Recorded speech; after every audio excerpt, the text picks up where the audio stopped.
what is he thinking about you, or what is he or she thinking about you. Okay, or what is he or she really thinking. So let's dig in sa totoong iniisip talaga ng person mo. Either yung person mo is nagpre-pretend lang siya na mahal ka niya, tapos hindi pala, ginagamit ka lang pala niya. So tignan natin. So this spread is a part of my private personal reading. So if you want to book a private reading with me, just message me. Inboxing.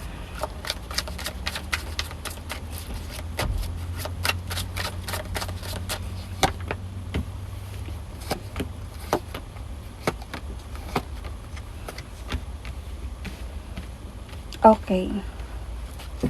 So, ano ba yung sinasabi niya sa'yo? That gusto niyang mag-offer sa'yo ng new beginning, gusto niya may future kayong dalawa, madami siya mga pangako sa'yo about future, na lalo na pagdating sa mga like business together, parang ganyan, trip together, or ayusin ko yung trabaho ko pag ano na, magpunta tayo dito, magkita tayo, mga ganong mga pangako, new beginning. So ito yung sinasabi niya sa'yo. So ano ba talaga yung nasa isip niya? Ano ba talaga yung iniisip niya? Honestly, magulo isipan niya.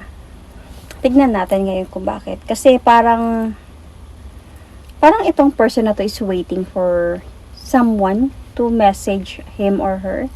Waiting for a message to be, or magulo yung isipan niya talaga.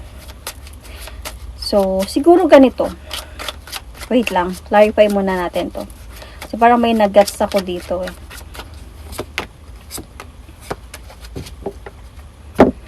Siguro ganito. Ito yung mga sinasabi niya sa'yo. Pero, napapansin mo na parang minsan hindi din siya nagre-reply, minsan parang matagal siya mag-reply, baka LDR kayong dalawa, minsan matagal siyang sumagot sa tawag mo or something, na minsan hindi siya tumatawag kasi magulo isipan niya. So parang nagwa-wonder ka, ito yung mga sinasabi niya sa akin, pero parang bakit hindi ko nakikita,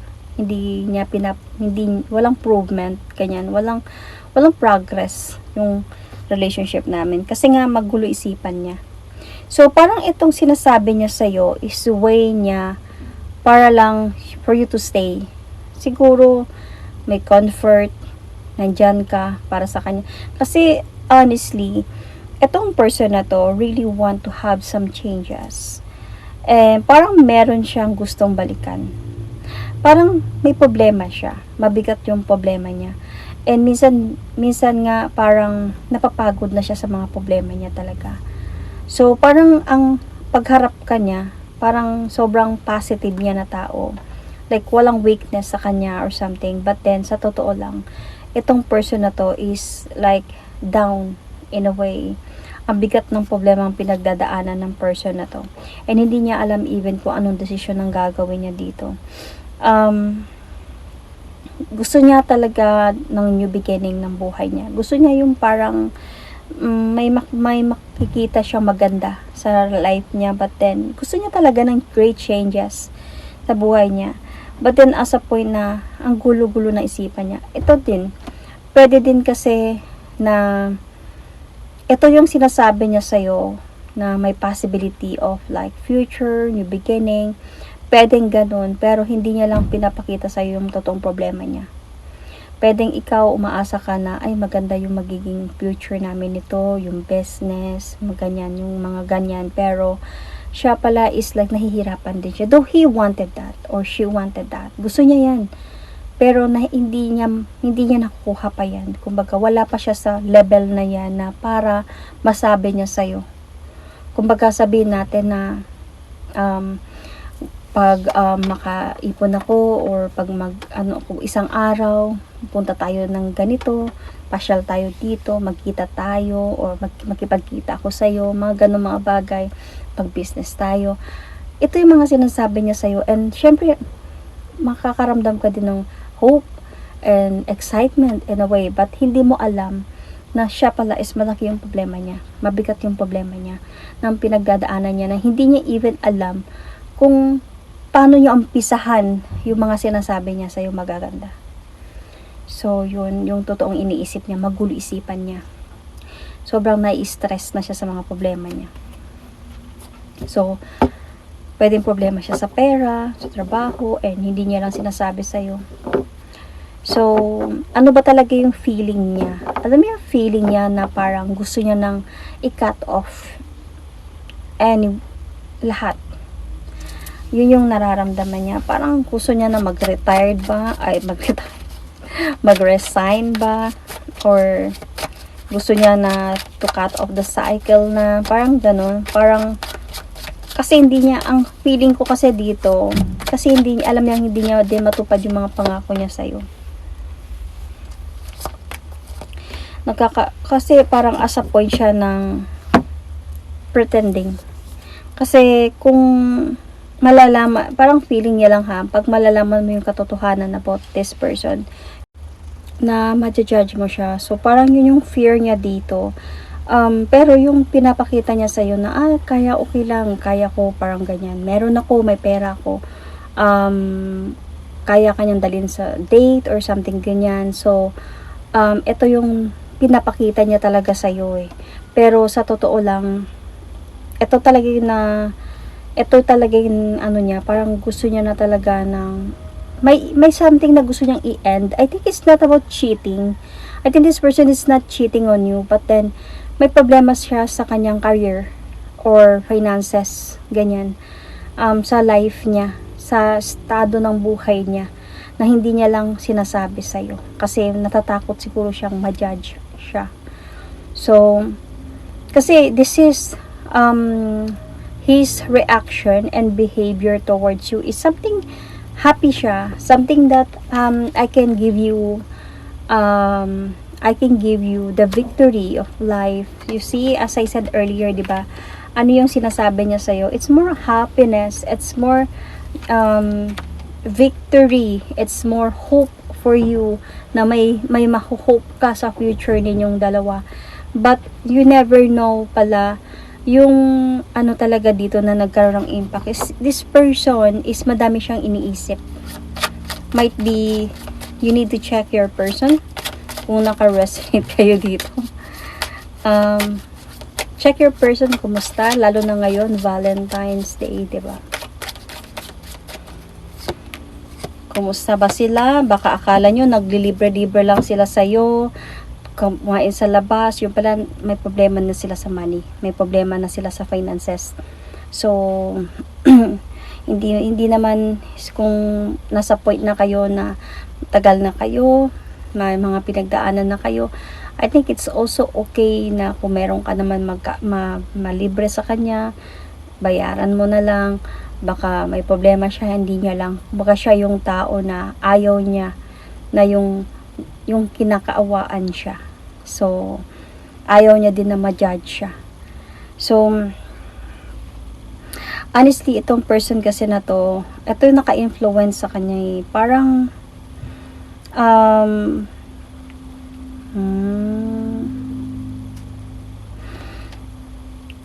parang feeling ko pag nag-iisip-isip siya dito is gusto niya maibigay sa'yo yung mga bagay na gusto mo.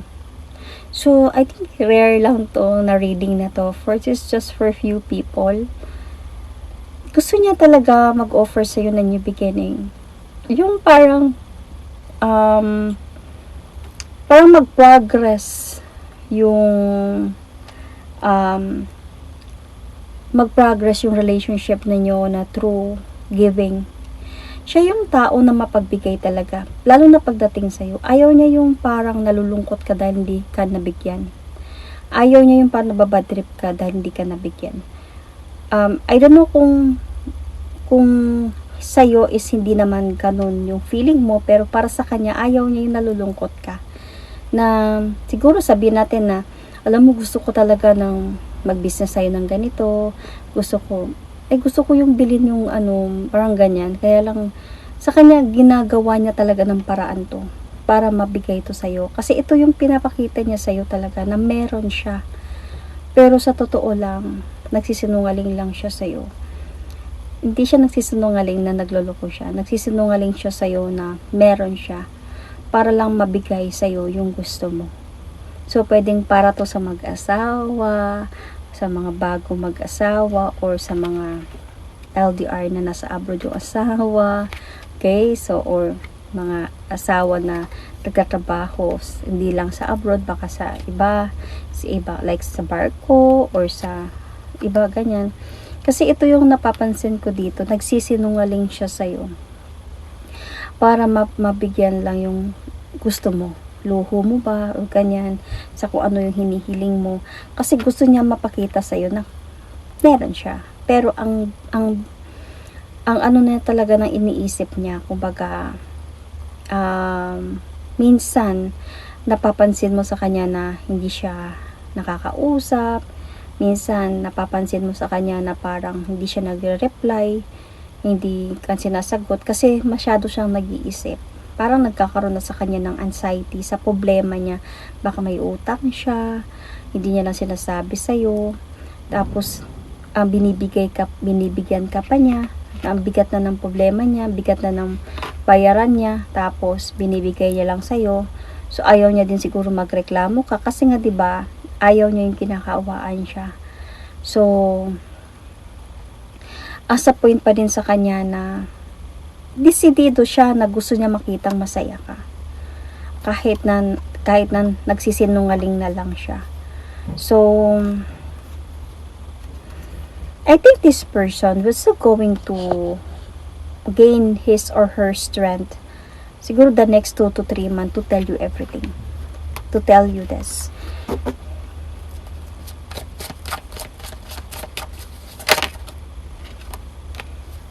See?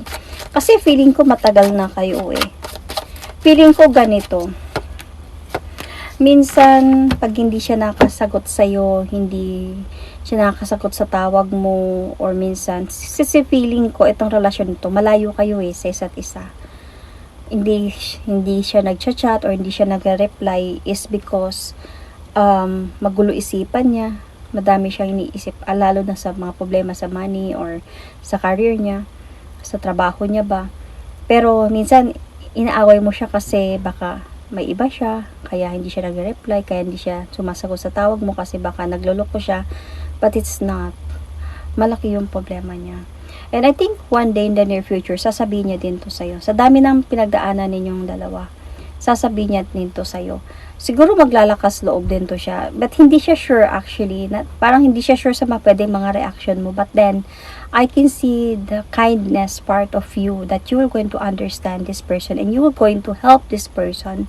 You are going to lift this person up.